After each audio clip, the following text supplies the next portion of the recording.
ছোট্ট একটি দোয়া। আপনি যদি ঘর থেকে বের হওয়ার পরে এই দোয়াটি পাঠ করেন, তাহলে আল্লাহ সুবহানাহু ওয়া তাআলা আপনাকে জীবজন্তু, ভয়ঙ্কর মানুষ শয়তান, জিন শয়তান হইতে আল্লাহ আপনাকে হেফাজত করবেন।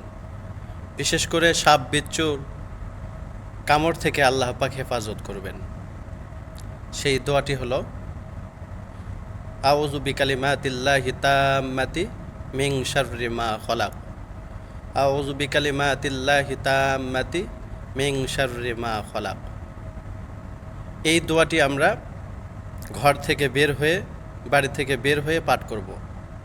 ইনশাআল্লাহ এই দোয়ার ওসিলা করে আল্লাহ পাক আপনাকে জানমালের হেফাজত করবেন, আপনাকে নিরাপদে রাখবেন এবং সাপ বিচ্ছুর আক্রমণ থেকে, কামড় থেকে আল্লাহ পাক আপনাকে হেফাজত করবেন। আমি ডিসক্রিপশন বক্সে এই দোয়াটি লিখে দিচ্ছি, আপনারা দেখে দেখে পড়বেন, মুখস্থ করবেন। আল্লাহ পাক কবুল করুন।